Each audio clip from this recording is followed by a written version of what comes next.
اس کی تو فلانی چیز بھی مجھ سے اچھی ہے، اس کی یہ بھی چیز اچھی ہے، بس کسی نہ کسی طریقے سے جڑیں کاٹنے میں نا لگے رہیں گے۔ حالانکہ سوچنا چاہیے، تمہارا اپنا شور، اس کا اپنا شور، تمہارے اپنے نصیب، اس کے اپنے نصیب، اس کے نصیب سے کیا لڑو گی؟ لیکن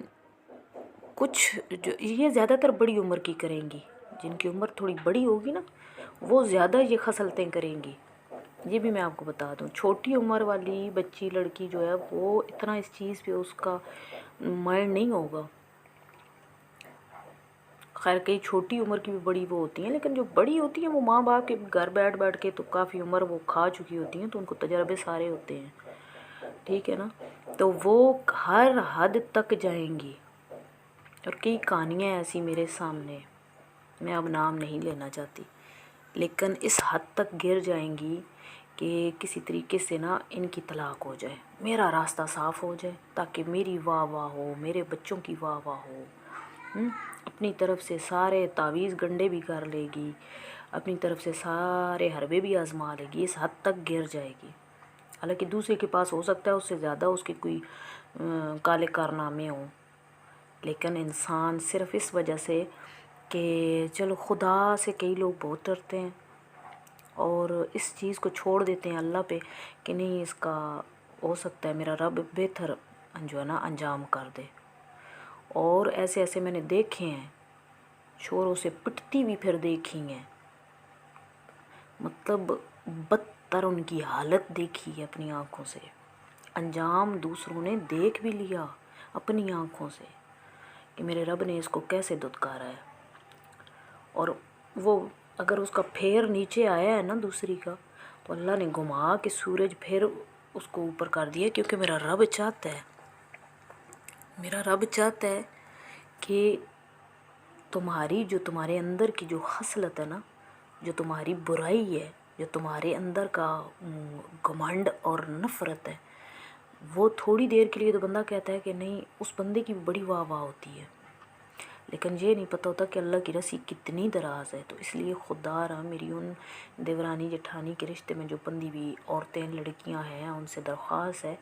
اس حد تک نہ گریں کہ دوسرے کی نظر میں کبھی اٹھ ہی نہ سکیں، اور اگر دوسرے کی نظر میں وہ کسی وجہ سے کہ یہ رشتے جو ہے ان سے انسان جو ہے وہ پیچھے نہیں ہٹ سکتا، یہی ہماری ایک اینڈ پہ بات رہ جاتی ہے کہ بھائی ان رشتوں سے انسان جو ہے نا وہ جدا نہیں رہ سکتا، زیادہ دیر ناراض نہیں رہ سکتا،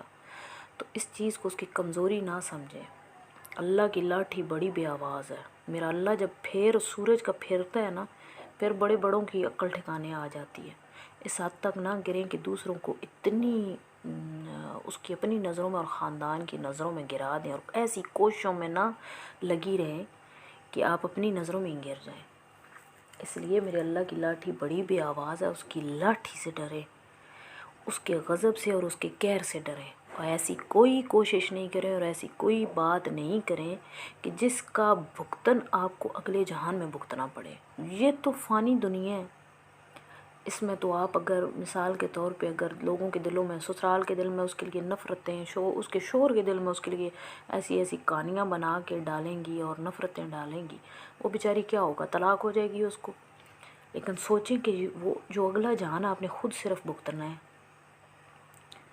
اس سے کون بچائے گا آپ کو؟ وہاں آپ کی واہ واہ کون کرے گا؟ اس بے قصور کو تو آپ نے طلاق دلوا دی، یا اس کو سب کی نظروں میں نہیں بھی طلاق ہوئی تو سب کی نظروں میں اس کو گرا دیا کہ ساری زندگی کے لیے اس کو اس تہمت پہ یا اس چیز پہ وہ اس کے اوپر ٹھپا لگ جائے، بھائی یہ اتنی بری ہے۔ مطلب آپ نے اپنی چالاکی سے، اپنی عمر سے، اپنے عمر کے تجربے سے اس کو گرا تو دیا سب کی نظروں میں، سسرال میں اپنی واہ واہ بنا لی، اس کے لیے وہ سارے گھٹیا الزام اس کے اوپر لگا کے اس کے لیے گھٹیا باتیں کہہ لی۔ لیکن مجھے یہ بتائیں تھوڑی دیر کے لیے تنہائی میں یہ سوچیں کہ اگلے جہان میں کیا کریں گی آپ لوگ؟ وہاں اپنے قبر میں صرف اپنے اعمال کے سر پہ آپ نے جانا ہے، اور پھر ایسی عورت بے شک اور ایسی لڑکیاں بے شک تہجد، نماز، تسبیحاں دنیا جہان کی کرتی رہیں، وہ قبول نہیں ہے، وہ بالکل قبول نہیں ہوں گی، کیونکہ میرا رب کہتا ہے کہ پہلے جس کے ساتھ کیا ہے برا اس سے معافی مانگو تو میرا رب بھی معافی دیتا ہے۔ اس لیے خدا را ہوش کے ناخن لیں، اور یہ بڑا پیارا رشتہ ہوتا ہے، اس کو اسی طریقے سے پیارے رشتے کی طرح نبھائیں۔ اس کے ساتھ اجازت چاہتی ہوں، اللہ حافظ۔